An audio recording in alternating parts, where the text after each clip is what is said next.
Hey everybody, welcome to another episode of Tinnitist TV. Today I am talking to the one and only Tami Neilson.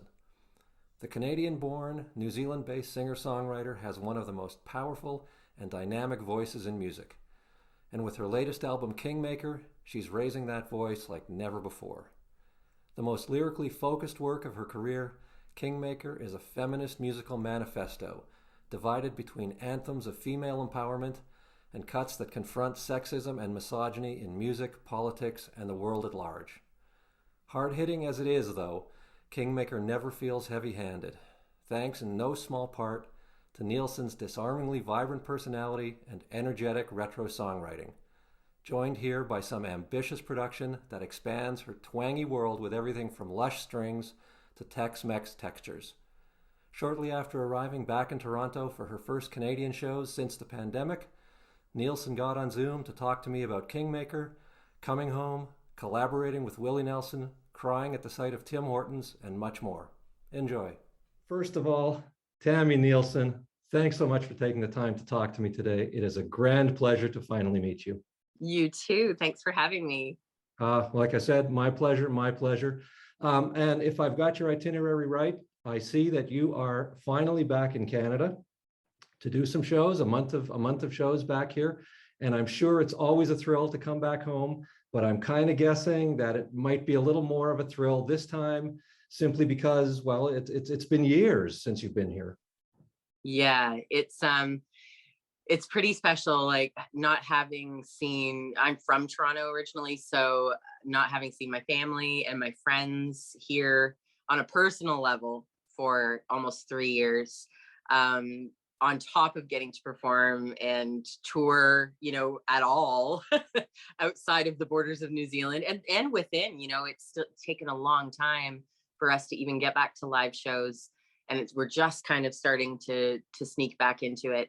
So, but I was saying to my brother yesterday, when I landed in Toronto, that I think that we don't realize how much trauma we've kind of taken on, because we kind of shut down a part of ourselves, as we're kind of as a coping mechanism, I guess, when you're separated from your family for like 3 years, until I walked off the plane and walked out of my gate and there was a Tim Hortons in the hallway at the airport, and I like burst into tears over a Tim Hortons. So that was the moment I knew there was some trauma there. Yes. Did you go get a Tim Hortons, or was it just seeing it that was enough? I didn't have time. Like, I just looked at it and I burst into tears. So I don't know what's going to happen when I get like some Timbits. I'm going to be like, it's all a mess. You're gonna have to really warn them when you walk in, right? So right? Something's gonna happen baby here. steps. Yeah, baby meltdown. steps. Yeah. So aside from Tim Hortons, what else is sort of are your Canadian touchstones when you come back? Obviously your friends, your family, and some Timbits, but what else do you need to have to feel like you really come home? Oh man, yeah, like getting to see everybody that I love and visit the places I love. Usually I pop up to Midland, which is my mom's hometown, and some family still up, family and friends around that area, kind of Midland, Barrie area. So I'll be popping up there when we do Mariposa this coming weekend. So I'll be around that area visiting friends. But it's and then Hawkins Cheesies, poutine. My brother had a bag of Ruffles all dressed chips on my bed yesterday when I arrived, so he knows the essentials. But yeah, it's good. I mean, all that said, visiting everyone, it's going to be a very different. It's going to be different. Things are so changed since the last time we were here, so we can't have these free and easy like get-togethers when you're on tour, because you kind of have to be creative and meet outdoors or do outdoor things, which luckily it's summer and we can, because the risk is so high with touring right now. Well, yeah. My flights were triple the cost. We all know gas is triple the cost, and so just getting around on tour is can be financially crippling.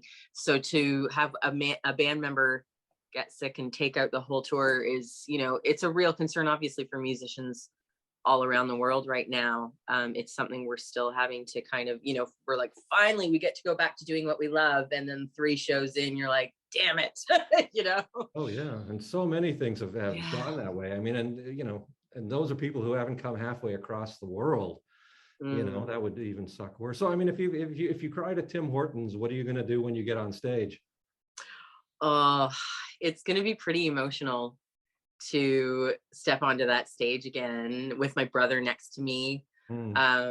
We had one little sneak preview of kind of warming up. We had just a week in Texas where I flew there in March and my brothers met me there.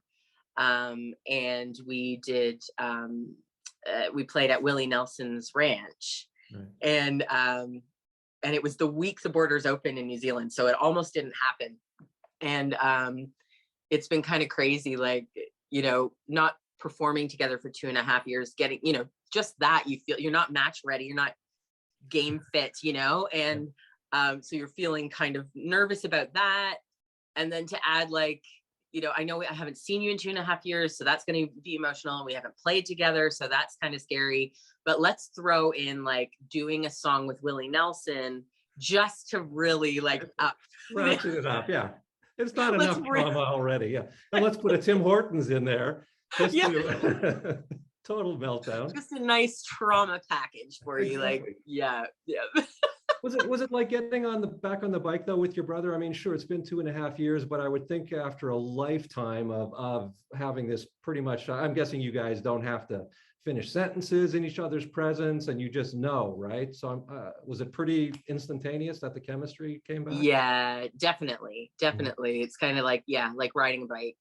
And I think that, and you hope, I mean, there's moments where you're like, oh, I really screwed up that chord or whatever, but that's just, unfortunately, there's nothing that makes you match fit other than playing. Yeah.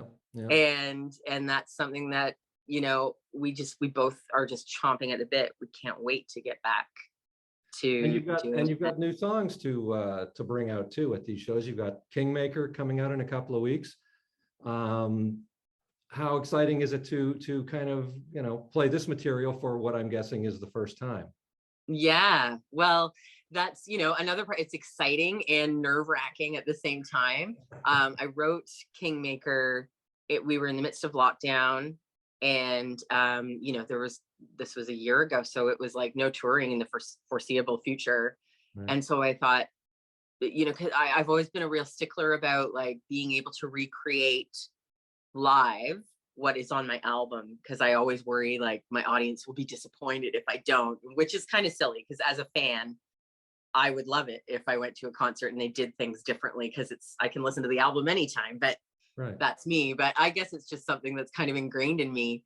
And so this time I felt totally free of that kind of self-imposed restriction, because I'm like, I can't tour this album. So the sky's the limit. I can create whatever I want to create. And hopefully this album will travel around the world when I can't. And that was kind of the thought behind it. And now I'm completely screwed. I don't think so. Yeah. Yeah. So all these big, the orchestral arrangements will be I hope you guys have good imaginations. But you'll get kind of the versions of the songs that, that's how they were created. I mean, when I write the songs, it's me like playing guitar and stomping and clapping and, and so it's an upgrade from that, but it will be a fresh way of hearing the songs. Yeah. Well, and the thing I mean, you've made a lot of great albums already, and I don't want to take anything away from any of those, not one note, not one iota. But for me, Kingmaker really feels special. It feels like something you've kind of been working towards over the past few years and albums.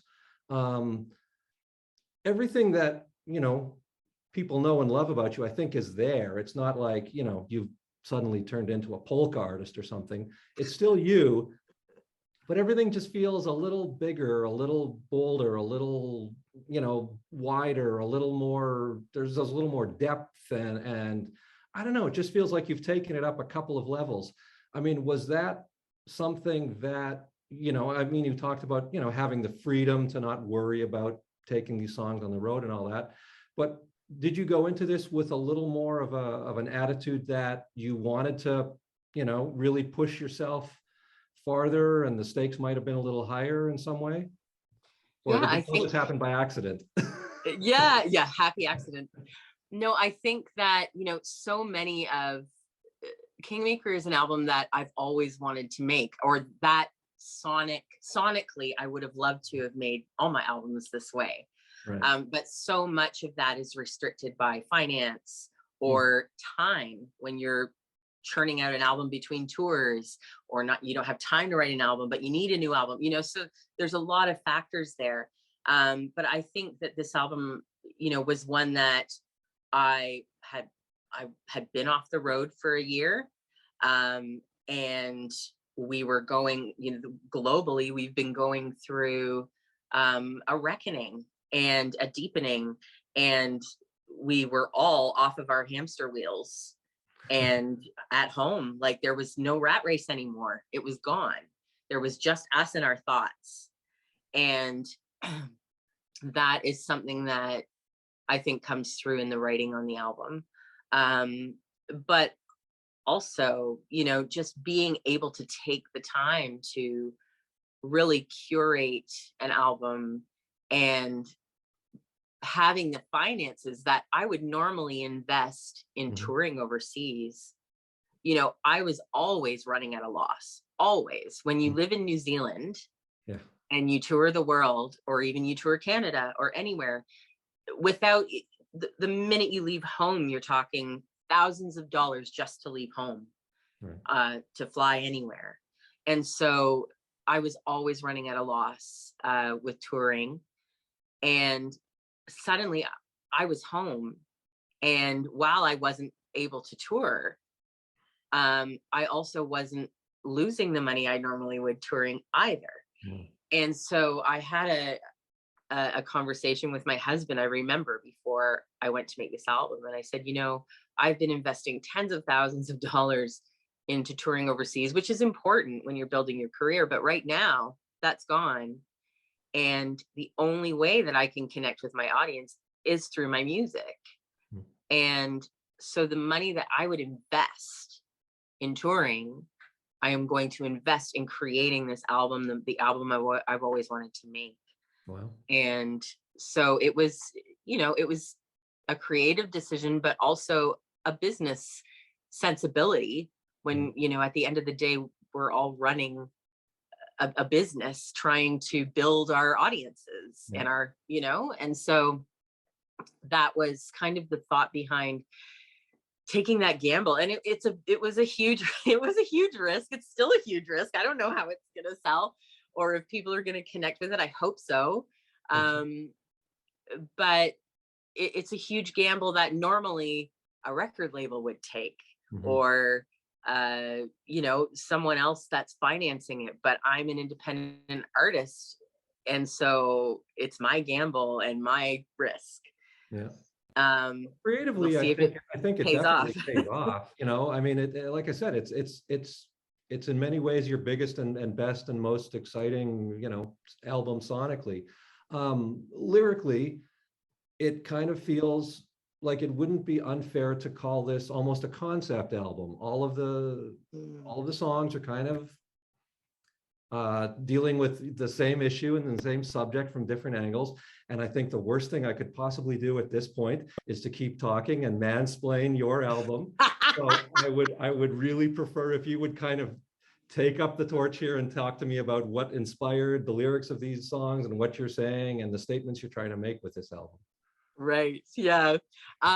Well, I mean, thematically, there's been a thread through a few of my past albums that continues, but is very prominent on this album. And that thread's always been there. And that's obviously that,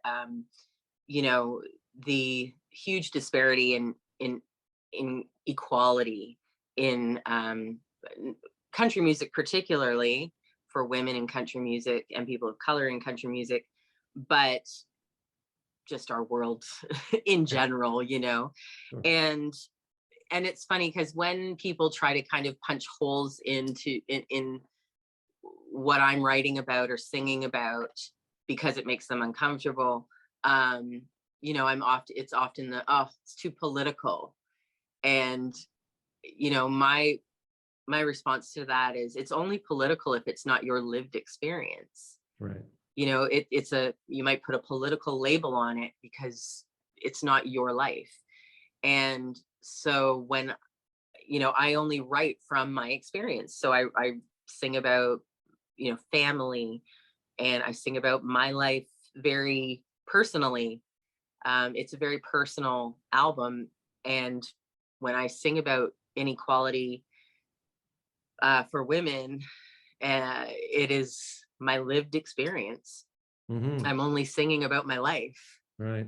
Yeah. And as someone who grew up in this business, I mean, obviously it's changed, but do you think it's really changed for the better, or is it just different now than it used to be? I think that I think that there are more conversations now, and that insights change eventually, but we still have a very, very long way to go. When you look at the cold, hard facts, you know, there's a lot of kind of gesturing and posturing, you know, to be seen as being enlightened, you know. There can be a lot of posturing, but when you look at the cold, hard facts, the statistics, that only 12% of country music radio is made up of female artists in 2022. Like, you know, I during lockdown and in the midst of writing this album, I was also doing another project with the wonderful Dr. Jada Watson, who is a Canadian professor of musicology at the University of Ottawa. And Dr. Jada Watson does studies specifically in gender representation and race representation in country music radio, particularly. And her studies are staggering. And we wrote a show together called The F Word: Songs of Feminism in Country Music. And it's kind of telling the story of all these women, the women that we love and whose music we love, and kind of telling the stories behind these women and how they achieved what they did and the obstacles that they faced and continue to face. We went right from like Mother Maybelle all the way up to, you know, Mickey Guyton and Brandi Carlile. And while some things may have changed a little bit, the statistics remain unchanged. We still have such a long way to go. And there's a lot of talk, which is important, right? But I look forward to when it's backed up by action. What kinds of actions? I think having more equitable play on radio, you know, more equitable entries into the Country Music Hall of Fame. There's I think it's only like 14 women out of 150 nominees or something, or entrants. You know, all of these really systemic things are a pretty easy fix if you just take away the restrictions and the intentional oppression of women. And you know, it's always been kind of an unspoken rule in country music about playing women on the radio. But it wasn't until 2015 that it was written in black and white in a trade journal for country music radio, Aircheck. And a radio consultant wrote an article saying, in black and white, if you want a successful country music radio station, you need to take the women out. Men are the lettuce in our salad, women are the tomatoes. You never play them back to back. You know, basically sprinkle them in sparingly. And it wasn't a shock, because that's always kind of been an unspoken rule. The shock, I think, was like, whoa, there it is in black and white. Like, it's They been said the spoken. quiet part out loud. Yeah, exactly. Yeah, absolutely. But that also means that now there's something of substance to fight against. Mm-hmm. All these shadows and smoke and mirrors and slippery things have now been, during the past 2 years, particularly for all of us, all these ugly things have been brought to the surface, dragged into the light, and it's very uncomfortable, but it's so needed to Right. start those conversations. So, as a touring artist, I mean, especially these days, and especially with what just happened in America with the Supreme Court overturning Roe v. Wade, there's talk in a lot of circles about economic pressures, and not doing business in various states, depending on their approach and response to this. Where do you stand on that? Because I mean, for you, anything you say in a song is obviously has the potential to alienate half of your listeners. And then, as somebody who primarily makes their living on the road, can you afford to go, well, I'm not going to play in Florida or Texas or wherever? I mean, how does an artist in your position deal with these sort of cold hard realities that bump up against politics and your personal beliefs?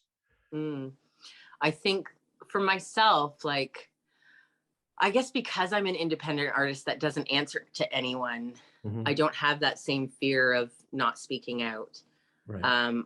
I understand other artists would be in a position where it could actually affect their entire income and livelihoods and careers to say anything. Mm-hmm. I'm not saying that's right. That's for them to grapple with, but for me personally, I don't have that fear. So I am very vocal about women's rights and equality, and and it's funny because I get other people in the industry saying, "Oh, you're so outspoken about it, and you're so fearless. I wish I could be that fearless." And and it's not because I'm not afraid. Mm-hmm. It's being afraid and doing it anyway. Right. Because it's important, and you have to kind of choose what's more important. I'm not just this person that came out fully formed and bold, and I fully know the repercussions it can have on a career to speak out. But I would rather be myself and be true to what's right, and have a few fans than have millions of fans and keep my mouth shut and shut up and sing, as the Dixie Chicks the Chicks were famously told to do. So as for banning performing in certain places, I mean, I personally don't think, I am not a very high profile artist, so I don't think it's gonna like hurt, I don't think You're not going to bring down the regime with the patriarchy. yeah, I by don't not think going that to the doing your show? politicians No. there will even, I'm like a bug to be squashed, right? So I don't think that's the way I can be effective. I think there are definitely artists whom that would affect Right. the income of a state, or it would be an important stand if someone huge, actually impacted their financials. Sure. At the end of the day, I guess when it comes to the performing part, I fully believe, and I think it's statistically proven, it is not the people of America that have made this decision. It's a room full of old white men that have made this decision. Yeah. And so I think performing in those places and singing the songs I sing and the things I speak about in those places, and empowering the women there and them feeling supported and seen, is probably more important to me. In that scenario, I think there's other ways to you know, if you can incite the riots, that's more powerful than Well, and I was going to say than disappearing from that's their right. state. Yeah. I was going to say on Careless Woman, you sing, mine, mine, your body is mine, to play with, legislate it, honey, I'll decide. I'm guessing that's going to get quite a response, you know, as you It's pull that one out.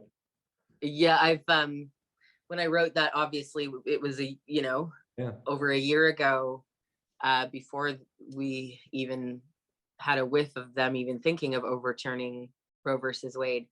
I think that fear has been there ever since Ruth Bader Ginsburg passed away. Oh, sure. And, and it's something that's been forefront. And as you see the regression of equality in the States, it's terrifying to watch it all unraveling.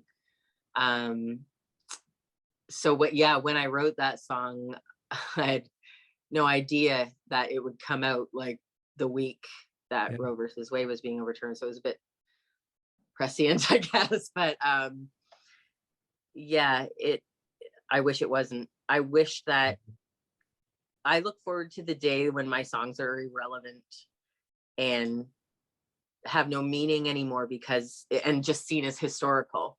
Like, oh wow, I can't believe you. I'd love my kids to grow up and listen to my album and go, oh my gosh, Mom, I can't believe you used to have to go through that, or women used to have this happen, like it was a historical thing of the past. Yeah, the only artist I know who wants their music to sound dated. Yeah. I don't want it to be timeless. I don't want it to be timeless. Yeah. The thing I think we should point out though too is that this album is not a downer. It is not, it doesn't feel heavy-handed.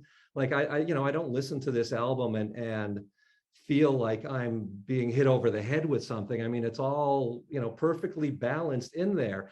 And I find that really remarkable because so often, there's a lot of people and they come out and they want to say something, and good for them, but it kind of, it's a drag. Yeah. It can be. And you've managed to completely skirt that. And I don't know how you did that and whether that was something you were consciously attempting to do, or again, happy accident. Mm-hmm. I think that, first of all, as a mother, I can't give my kids medicine without giving them a little sugar too. You gotta, a mama knows you gotta give them the honey, you gotta give them the sugar for them to take in that thing that's important. Mm-hmm. But also, singing about it, like the song Careless Woman, like it's an empowering thing to do. It's a call to arms. It's energizing and invigorating. And that's what I want the women listening to this album to feel. I don't want them to be like, oh no, it's all so bad, and because that's how I feel. Mm-hmm. This is my life. This is the life I am living every day. Mm-hmm. I don't walk around with like down in the dumps. Yes, it's exhausting to keep fighting this battle, but when you're fighting a battle, you're energized. Right. And you know exactly your goal. And so it energizes me. It fuels my, it fills my tank to sing about it with joy, while delivering joy at the same time. And, one of my idols, who she's like my true north, is Mavis Staples. Mm. And she is the personification of a woman who has seen the worst of humanity directed at her. Like, she marched with Martin Luther King. She is such an integral part of the civil rights movement. She's been fighting her whole life. She's in her 80s and she's been fighting her whole life. But when you meet her, she just radiates joy and generosity of spirit. And to strike that balance is my goal in life. Like, when I met her, I'm just like, this is it. It's that balance of like fighting for what's right, but being so still maintaining your joy and your love and your generosity. And I think there is like I said, there's something about fighting for what is right. While it's exhausting, it can also be energizing. Right. And I think Well that's said. the balance. Yeah. Yeah. Well said. Talking about meeting Mavis Staples, obviously, excuse me, you also mentioned meeting Willie Nelson, and that was obviously to record the duet and shoot the video for Beyond the Beyond the Stars. Stars. It Yeah. left my mind there for a minute, which is obviously about your dad and a gorgeous, beautiful song. How did the whole Willie Nelson thing come up? I mean, did you write the song with him in mind, or where did that all come from? Yeah, no, it's beyond my wildest dreams. When I wrote this song with my friend Delaney Davidson, who had also recently lost his dad. Mm. And so we were just writing about our dads and missing them and longing to be with them again.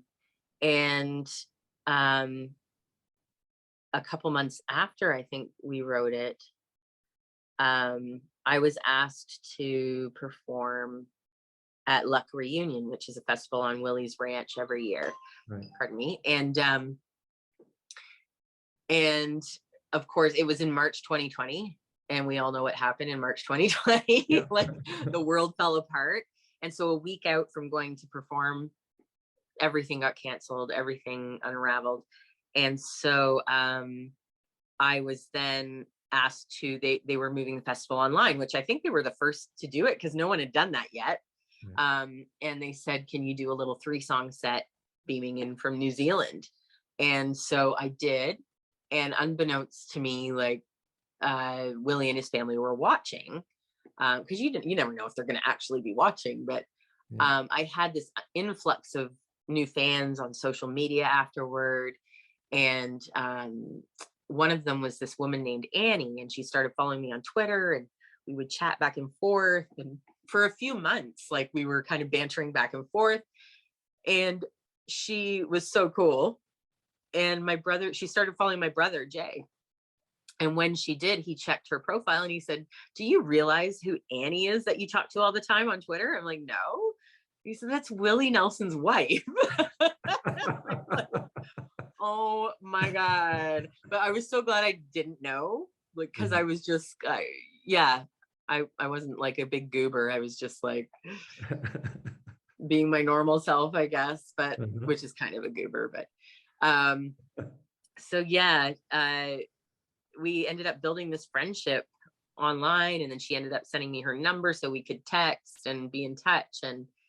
And so a year after that, I was getting ready to record the album, and it took me months to get up the courage because Delaney and I had wrote the song to be like a duet of me singing to my dad and my dad singing back to me. And at first I was like, who's going to be the voice of my dad? It's pretty like a pretty tricky thing.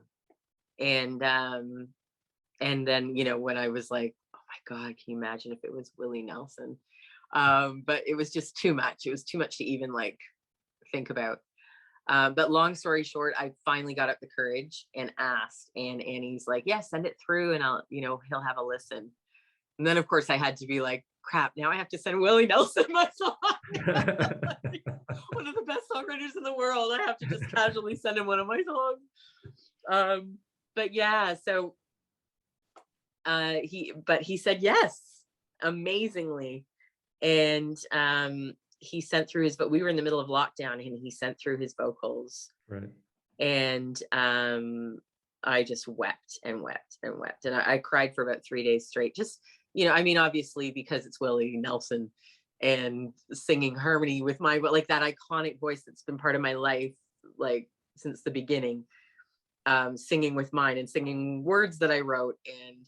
But then the layer of like, what my dad would have thought of this moment, and just how overwhelming that would have been for him as a dad, as a musician. Yeah, it was such an amazing. Yeah, I can retire now. This is my last album. We're done. But it's also got kind of a Marty Robbins, I think, has been kind of raised in Patsy Cline, Marty Robbins duet, but it does have that sort of south of the border kind of vibe, and a couple of the other songs on the album do too. Is that something you were kind of listening to during the time you were writing, or how did that creep in? Yeah, it's funny that it was definitely not an intentional thing. Like I mean, I was listening to a lot of Linda Ronstadt, and I feel like she has so much of Yeah, that well, there you influence go. in Yeah, her music. yeah. So she's a huge influence on me. And that definitely comes through. Willie himself is a huge influence on me, and he's always incorporated a lot of that south of the border flavor to his music. But there's a song on the album called "I Can Forget" that is another one that's very much in that vein. And my dad wrote that song. Okay.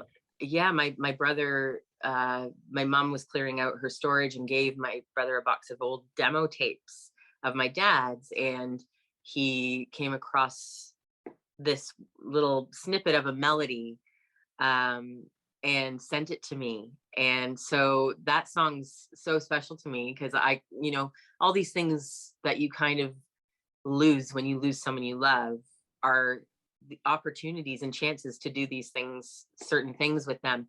I never thought I'd get to co-write a song with my dad again. That's great. Yeah. So getting to co-write this song with him was pretty amazing. And yeah, so that was all him. Like, I don't know what inspired him when he kind of had that flavor in the song. Oh, cool. That is a great story. And then the title cut to me is like a Bond theme. It's like this big Shirley Bassey, orchestral thing. What's going on there? That's a huge compliment. I love Shirley. Yeah. Yeah, the album, I really wanted the album because I've never really adhered to one genre specifically. I tend to write more like some of my favorite albums are soundtracks.